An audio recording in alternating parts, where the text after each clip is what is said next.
വിവാഹം കഴിഞ്ഞിട്ട് എന്താ ഐ ലവ് യു പറയാത്തതെന്ന് ചോദിച്ചപ്പോ ഒരാൾ എഴുന്നേറ്റ് നിന്ന് പറയാ, ഇലക്ഷൻ കഴിഞ്ഞാൽ പിന്നെ പ്രചരണം വേണ്ടല്ലോ എന്ന്. അപ്പൊ ഇലക്ഷന്റെ തട്ടിപ്പാണോ ഐ ലവ് യു? ഭാര്യ ഒന്ന് പ്രേമിക്കാൻ, മക്കളെ ഒന്ന് കൊഞ്ചിക്കാൻ സമയം കിട്ടാതെ പൂർണ്ണമായിട്ട് തന്റെ വ്യവസായ മേഖലയിലേക്ക് ഒതുങ്ങിപ്പോകുന്ന ഈ മനുഷ്യരുടെ കുടുംബത്തിൽ ആർദ്രത നഷ്ടപ്പെട്ടു പോകാതിരിക്കാൻ പ്രിയമുള്ളവരെ നമ്മളെന്ത് ചെയ്യണം?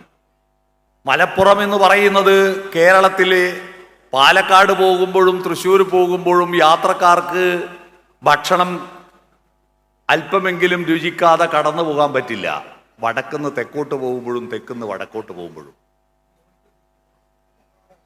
അങ്ങ് ആകാശങ്ങളിലിരിക്കുന്ന ആ വലിയ സൂര്യന്റെ എല്ലാ മതക്കാർക്കും എല്ലാ ജാതിക്കാർക്കും എല്ലാവർക്കും ഒരുപോലെ ഊർജം കൊടുക്കുന്ന സൂര്യന്റെ പ്രകാശോർജത്തെ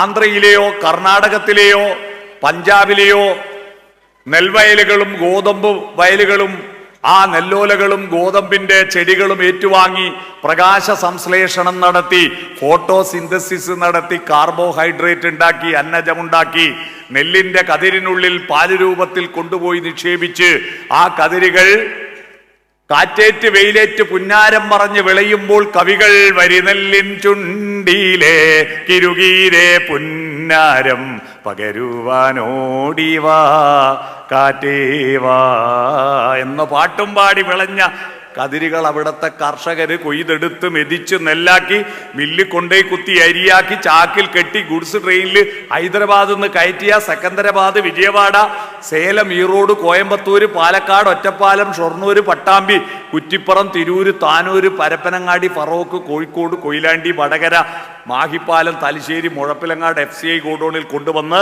അവിടുന്ന് കൂത്തുപറമ്പിലെ സൂപ്പർ മാർക്കറ്റിൽ കൊണ്ടുവന്ന് അവിടുന്ന് ചിറ്റാരിപ്പറമ്പിലെ റെസ്റ്റോറന്റ്, ആ റെസ്റ്റോറന്റിന്റെ പേര് പീതാംബരൻ റെസ്റ്റോറന്റിൽ കൊണ്ടുവന്നിട്ട് അവിടുന്ന് അരച്ചിട്ട് ചുട്ട 3 ദോശ ഇന്ന് രാവിലെ ഞാൻ കഴിച്ചതിന്റെ ഊർജമാണ് എൻ്റെ തൊണ്ടയിൽ നിന്ന് കേൾക്കുന്ന ഈ ഒച്ച. നമ്മുടെ എല്ലാം ഊർജത്തിന്റെ ഉറവിടം ആ സൂര്യനാണ്. ആ സൂര്യന്റെ ഊർജത്തെ മനുഷ്യന്റെ നാവിന്റെ രുചിയാക്കി മാറ്റിയെടുക്കുന്ന മഹത്തായ പ്രക്രിയയാണ് ഹോട്ടൽ ആൻഡ് റെസ്റ്റോറന്റ് അസോസിയേഷന്റെ പ്രവർത്തകർ ചെയ്യുന്നത്. ഭക്ഷണം എന്ന് പറയുന്നത് പണ്ട് വീട്ടിലെ ബാധ്യതയായിരുന്നു. ഇന്ന് ഭക്ഷണം എന്ന് പറയുന്നത് റോട്ടിലെ ആസ്വാദ്യതയാണ്. പണ്ട് വീട്ടിലെ ബാധ്യതയാണ്, സ്ത്രീകളുടെ പ്രധാനപ്പെട്ട ബാധ്യതയാണത്.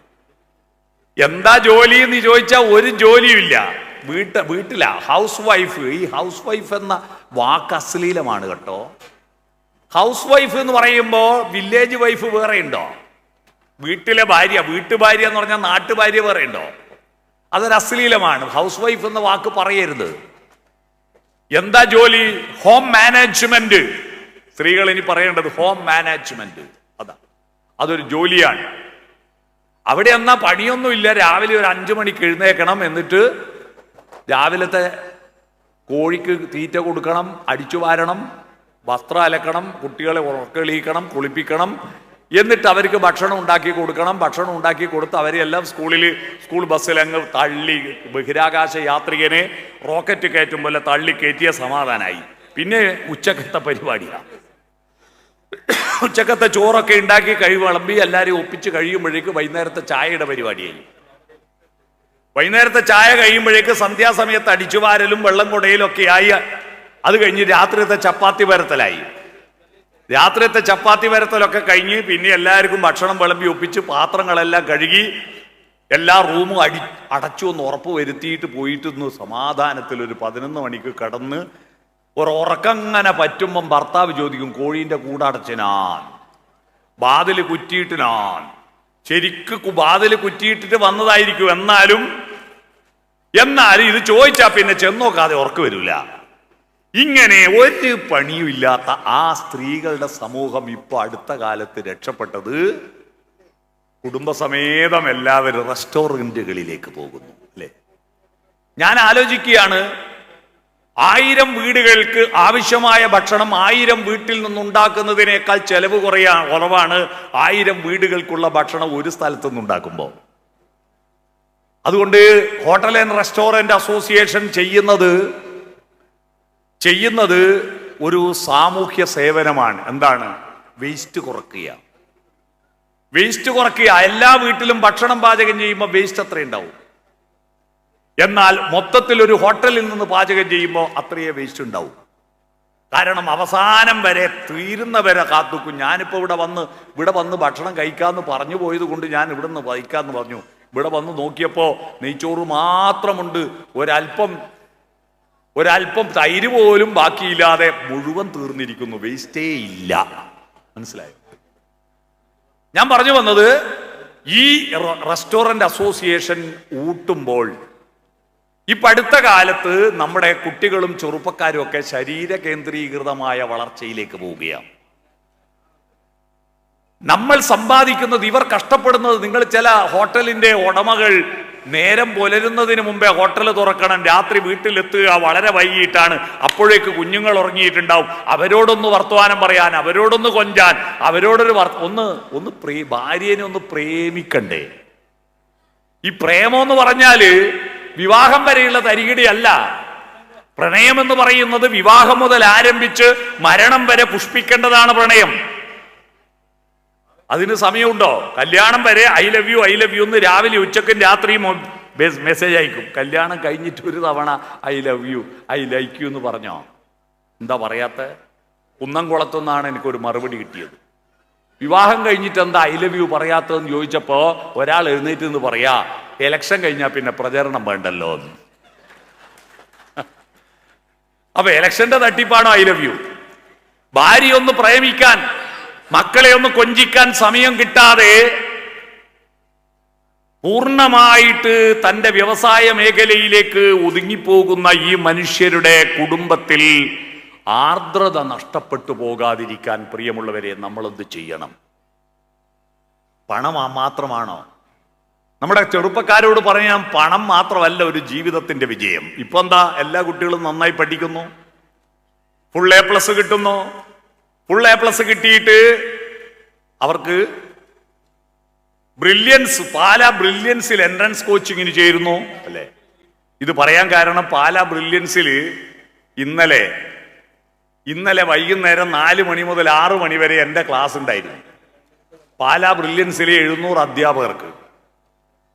കുട്ടികൾക്ക് ബുദ്ധി വളരുന്നതിന് ആനുപാതികമായി വളരേണ്ടതായ മനസ്സ്, emotional quotient, passional quotient, spiritual quotient, socio quotient, science quotient, natural quotient, ഇത്രയും കോഷ്യന്റ് വളർന്നിട്ടില്ലേ മനുഷ്യന്റെ ലിസ്റ്റ് പെടില്ല.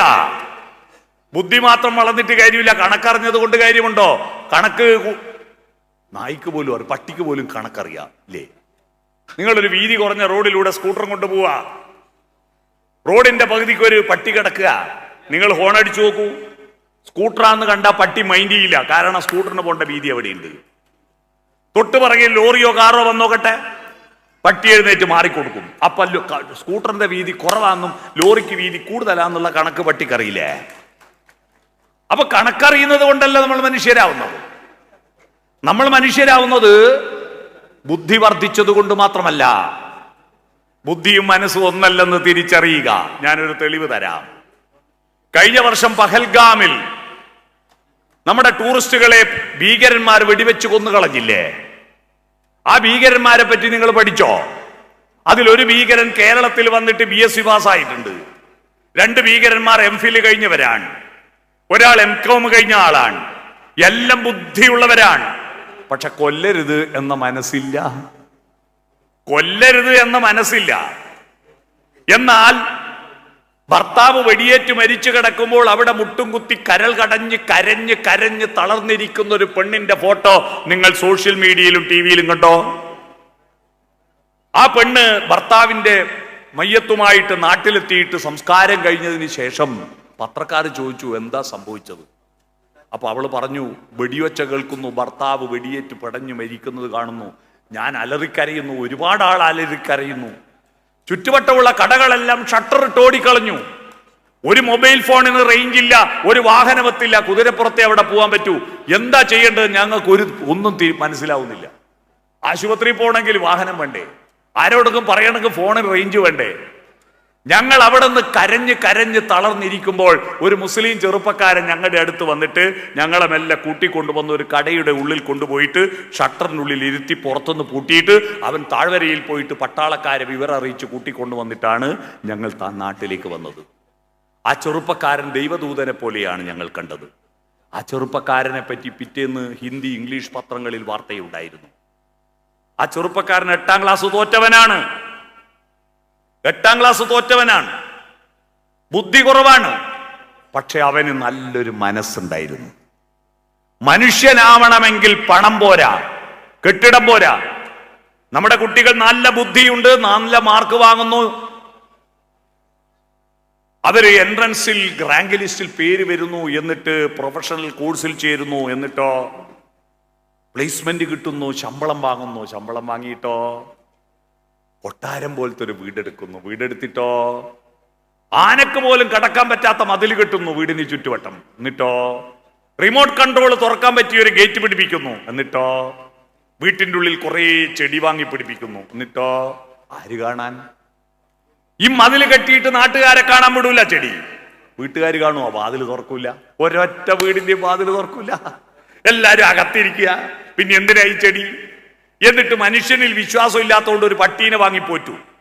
എന്നിട്ട് രാത്രി ഒരു 9:30-10 മണിയാവുമ്പോ ഗേറ്റ് തുറക്കും ഈ പട്ടീനെ വിസർജിക്കാൻ വേണ്ടി. അതിന് നാട്ടിലെ റോഡ് പോയിട്ട് വിസർജിച്ചോളൂ. അതിനു വേണ്ടി മാത്രം ഗേറ്റ് തുറക്കുന്ന കുറെ കഴുതകളായിട്ട് മാറാനല്ല കുട്ടികൾ പഠിക്കുന്നത്. കുട്ടികൾ പഠിക്കുന്നത് വികാസത്തിനാണ്. ആന്തരികവും ബാഹ്യവുമായ വികാസം ഉണ്ടാവണം. ആന്തരികവും ബാഹ്യവുമായ വികാസം. ആ വികാസം ഉണ്ടാവണമെങ്കിൽ ബുദ്ധി വളർന്നാൽ പോരാ, മനസ്സും വളരണം. നിങ്ങൾക്ക് രുചിയാർന്ന കുടുംബം ഉണ്ടാകണമോ? നിങ്ങൾ വീട്ടിൽ വട്ടത്തിലിരിക്കണം. മനസ്സ് വളർത്തുന്ന ട്യൂഷൻ സെന്റർ ഏതാണ്? ആ ട്യൂഷൻ സെന്റർ വീടാണ്, കുടുംബമാണ്. എന്താ കുടുംബം? കൂടുമ്പോൾ ഇമ്പമുള്ളത് കുടുംബം. കൂടുമ്പോൾ ഭൂകമ്പം ഉള്ളതല്ല കുടുംബം. ഇമ്പമുള്ളത്. എന്താ ഇമ്പം? ഇമ്പം എന്ന് പറഞ്ഞ ആനന്ദം. അമ്മിണിക്കുഞ്ഞിന്റെ ഇമ്പകൂറിക്ക് ഞാൻ അമ്മച്ചി കാണാതെ കൊണ്ടത്തരാം, പഞ്ചരയുമ്മ പകുത്ത് തരാം, നിന്റെ മുത്തണി മാലയെനിക്കല്ലേ ചെപ്പ് കീലിക്കണ ചങ്ങാതി എന്ന പാട്ടില് ഇമ്പം കുറുക്കി തരാന്ന, ആനന്ദം കുറുക്കി കൊടുക്കുക. ആനന്ദം. ആ ആനന്ദമാണ് കുട്ടികളെ ഉറക്കുമ്പോൾ അമ്മ കൊടുക്കുന്ന താരാട്ടുപാട്ട്. ആനന്ദമാണ്. അമ്മമാർ മലയാള ഭാഷയിൽ 4 അക്ഷരങ്ങൾ സംഭാവന ചെയ്തവരെ അറിയാവോ? മലയാള ഭാഷയിലെ 4 അക്ഷരങ്ങൾ അമ്മമാരുടെ സംഭാവനയാ. സ്വരാക്ഷരങ്ങൾ പോരല്ലോ താരാട്ടുപാട്ടിൽ. ആ ഈ ഊന്ന് പോരാ. എന്നാ വ്യഞ്ജനാക്ഷരങ്ങൾ കക്കാന്ന് താരാട്ടുപാട്ട് പാടിയ കുട്ടിക്ക് പരിക്ക ശബ്ദം കൊണ്ട് ഉറങ്ങൂല. അതുകൊണ്ട് അമ്മമാര് സ്വരമല്ല വ്യഞ്ജനമല്ല, മധ്യത്തിൽ 4 അക്ഷരമുണ്ട്. ദ്രാവിഡം മലയാള ഭാഷയിലെ മധ്യമാക്ഷരങ്ങളെ അറിയാവോ? മധ്യമാക്ഷരങ്ങളെ മലയാളികൾ ആരും കൊണ്ടിവിടെ? എല്ലാരും ഇതര സംസ്ഥാന തൊഴിലാളികളാണോ? അതെയോ? മലയാള ഭാഷയിലെ മധ്യമാക്ഷരങ്ങൾ അറിയാവോ? മലയാള ഭാഷയിലെ മധ്യമാക്ഷരങ്ങൾ യാരാലാവ. എന്താ യാരാലാവയും താരാട്ടുപാട്ടും തമ്മിലുള്ള ബന്ധം അറിയാവോ?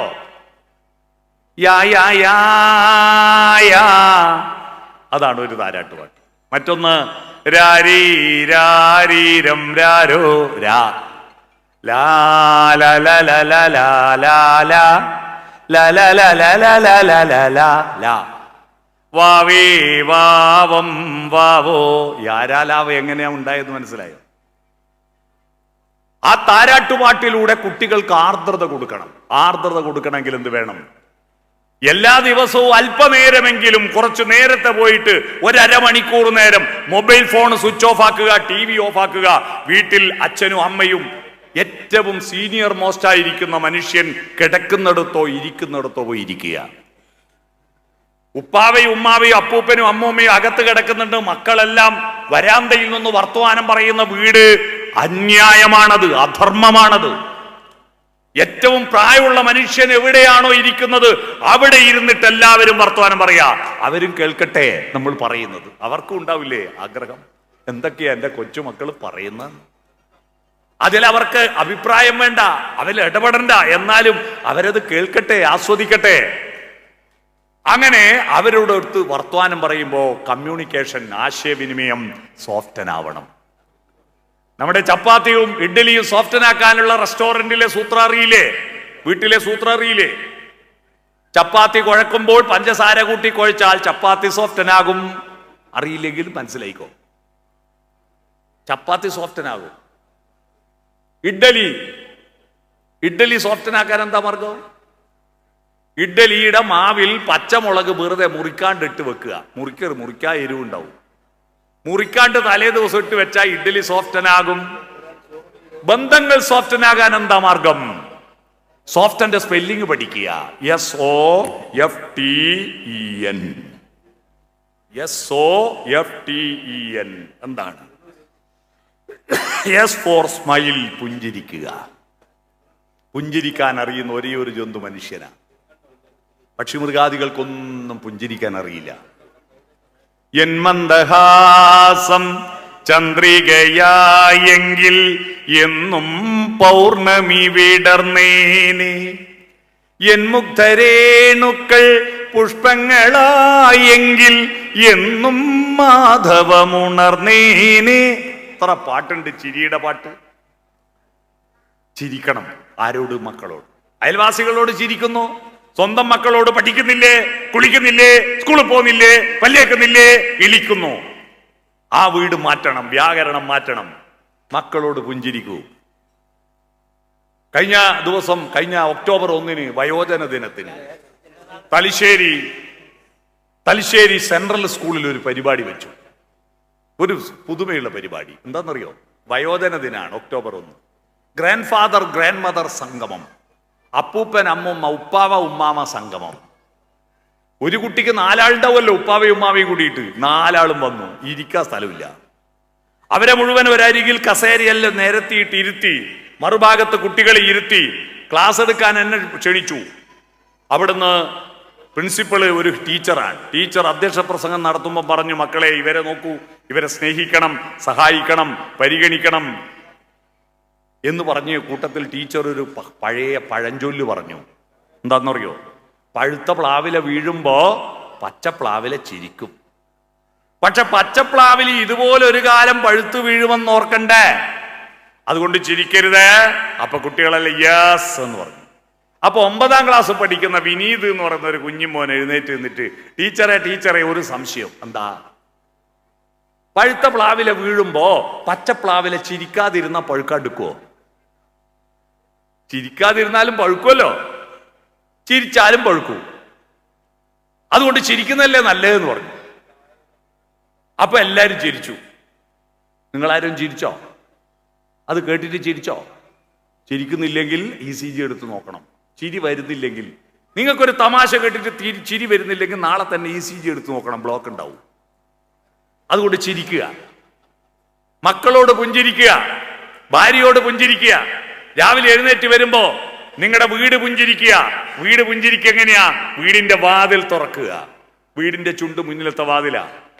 അവിടെ ഈ പ്രകാശത്തെ കാണുക, പൂക്കളെ കാണുക, പൂക്കളിൽ വന്നിരിക്കുന്ന പൂമ്പാറ്റകളെ കാണുക. അവരോടൊത്ത് അല്പനേരം മുറ്റത്ത് ചെലവഴിക്കുക. ഇസ്രായേലിലെ പട്ടാളക്കാരെ പണി പിന്നെടുക്കുക. ഇസ്രായേലിലെ പട്ടാളക്കാര് കഴിഞ്ഞ 3-4 വർഷമായിട്ട് രാവിലെ എഴുന്നേറ്റ ഉടനെ 3 മിസൈലിന് തീ കൊടുക്കും. എന്നിട്ടേ പല്ല് വരതേക്കൂ. ഗാസയിലേക്ക് മിസൈൽ അയക്കല ശീലം. അതുകൊണ്ടാണ് നിർത്തലുണ്ടായിട്ടാണ് നടക്കാത്തത്. ടിക്ക് ടിക്ക് ടിക്ക് 3 മിസൈലിന് വിട്ടിട്ട് മാത്രമേ പല്ല് വരതേക്കൂ. നമ്മളെ വീട്ടിലോ രാവിലെ എഴുന്നേറ്റാ 3 തീ കൊടുക്കലല്ലേ? ഗ്യാസിന്റെ അടിയിൽ ടിക്ക് ടിക്ക് ടിക്ക് 3 തീ കൊടുക്കല. അത് ശരീരത്തിനാ. ശരീരത്തെ പോറ്റിയിട്ട് കാര്യമുണ്ടോ? നിങ്ങളുടെ മക്കളുടെ ശരീരത്തെ നല്ലോണം പോറ്റിയിട്ട്, ഇതാ പെരുന്നാൾ വരാൻ പോവാ, ഹോട്ടലിൽ നല്ല തിരക്കാ, ഇറച്ചിക്ക് നല്ല വിലയാ, അതുകൊണ്ട് നീ നല്ലോണം തിന്നോ, കുറച്ച് ചണ്ണയമെന്ന് അരിഞ്ഞിട്ട് കറി വെക്കാലോ പറ്റുമോ? ആടിനെ പോറ്റിയ ഇറച്ചി വെക്ക, കോഴിയെ പോറ്റിയ ഇറച്ചി വെക്ക, പശുവിനെ പോറ്റിയ കറന്ന് വെക്ക. നമ്മളെ മക്കളുടെ ശരീരത്തെ പോറ്റിയ ഇറച്ചി വെക്കാനാവില്ല, കറന്ന് വെക്കാനാവില്ല. അതുകൊണ്ട് അവന്റെ ശരീരത്തെ പോറ്റിയതല്ല പ്രധാനം. ശരീരം മൃഗങ്ങൾക്ക് തുല്യമാണ് നമ്മുടേത്. മൃഗങ്ങൾക്കും 2 കണ്ണാ, നമുക്കും 2 കണ്ണാ. മൃഗങ്ങൾക്കും മൂക്കിന് 2 ദ്വാരമാണ്, നമുക്കും 2 ദ്വാരമാണ്. മൃഗങ്ങൾക്കും ചോരക്ക് നിറം ചോപ്പ, നമുക്കും ചോരക്ക് നിറം ചോപ്പ. മൃഗങ്ങൾക്കും അസ്ഥിക്ക് നിറം വെളുപ്പ, നമുക്കും അസ്ഥിക്ക് നിറം വെളുപ്പ. മൃഗങ്ങളുടെ ശരീരം നമ്മുടെ ശരീരത്തെക്കാൾ നല്ലതാ, മോശമല്ല. മൃഗങ്ങൾ പശു പ്രസവിച്ച പശുക്കുട്ടി അരമണിക്കൂറിൻ്റെ എഴുന്നേറ്റോടും. നിങ്ങൾ ആരെങ്കിലും അമ്മമാരെ പ്രസവിച്ചിട്ട് അരമണിക്കൂർ കൊണ്ട് ഓടിയോ മക്കള്? 6 മാസം കഴിയും ദോശ മറിച്ചിടാൻ, കുട്ടി കുമ്പിടാൻ. LKG അംഗനവാടി പോകുമ്പം പല കുറി വീഴുമ്പോൾ നടക്കാൻ പഠിക്കും, പലവട്ടം കരയുമ്പോൾ ചിരിക്കാൻ പഠിച്ച് LKG ചേരുമ്പോ 3 വയസ്സ്. 3-ാമത്തെ വയസ്സിൽ ആ പശു പ്രസവിച്ചിട്ടൊരമ്മയായിരിക്കും. നമ്മളെ കുട്ടിയോ കുഞ്ഞു മോളല്ലേ. ശരീരത്തെ വളർത്തലല്ല കുടുംബത്തിന്റെ ലക്ഷ്യം.